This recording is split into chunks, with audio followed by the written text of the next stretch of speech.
We're definitely in rough waters. We're in a crisis. The crisis will get worse in the coming months, and it could get far worse. We're experiencing stagflation, meaning that there are rising prices at the same time that output is falling in many parts of the world. Europe is already in a downturn.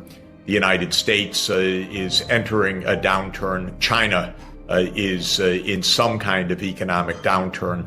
So this is a global economic crisis. And so I regard the overall economic situation as bad as I've seen in decades, worse than in 2008. We're likely to experience some very significant shocks in the months ahead. Of course, the most crucial question is what happens to geopolitics? Does war spread? Does it intensify? Does it diminish? Is there a return to the negotiating table? Do the U.S. and China come to blows which would disrupt global society?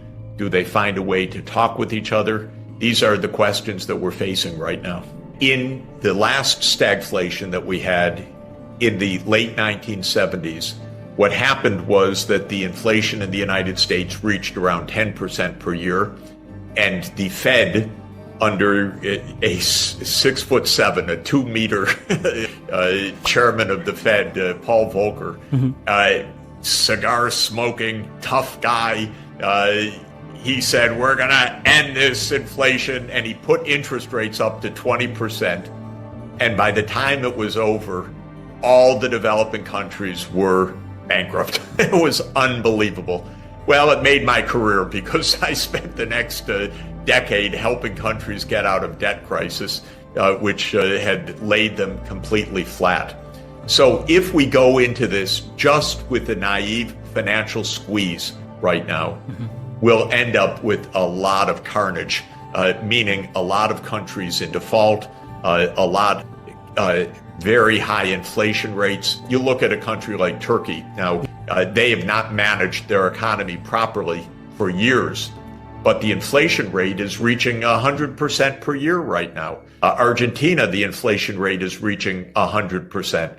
There will be other countries experiencing this kind of runaway inflation. Maybe Ukraine is going to have a hyperinflation by the end of this crisis. Of course, we don't know. Of course, in the 2010s, because the European Central Bank did not do a very good job under its President Trichet in the early years of the last decade, Greece nearly went bankrupt.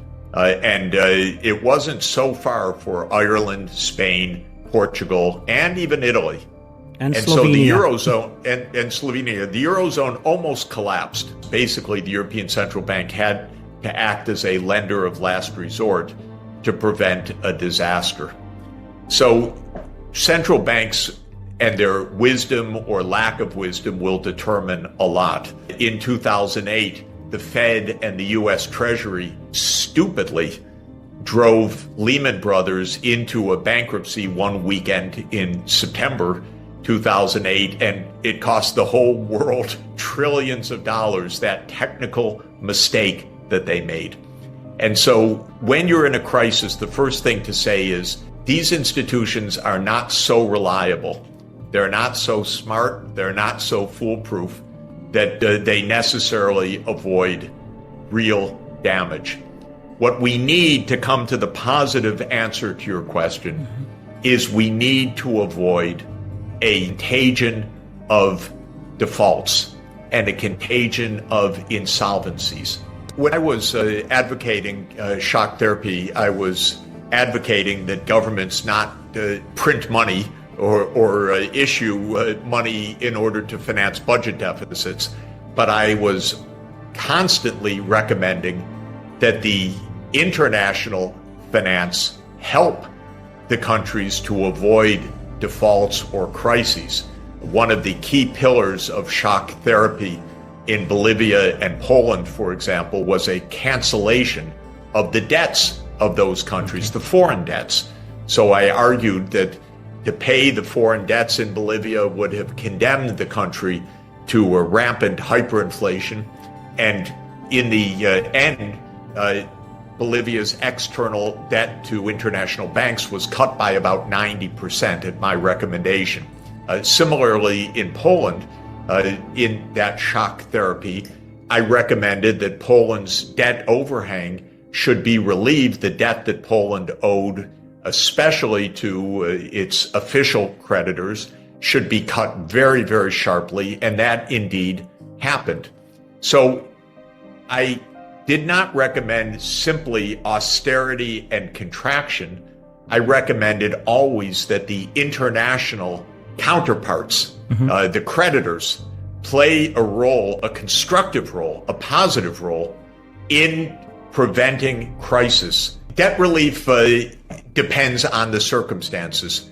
In the circumstances today, I'm not recommending cancellation of the face value of debts. What I am recommending is that one way or another, a set of measures to make sure that the developing countries are getting more finance in fresh form than they are repaying on old debts. There are many ways to do that, but I'm basically saying don't print money. I've never believed in that because you just get high inflation, but rather let's get a financial solution that doesn't condemn the country to default or to bankruptcy or to extreme austerity. That's actually always been my policy recommendation since I started this approach in Bolivia in 1985. Currently, the 30-year bond rate of the U.S. Treasury is about 3.2%, still quite low. For German debt is still around 1%, actually. For an emerging economy, if they can get a 30-year loan, is 10%.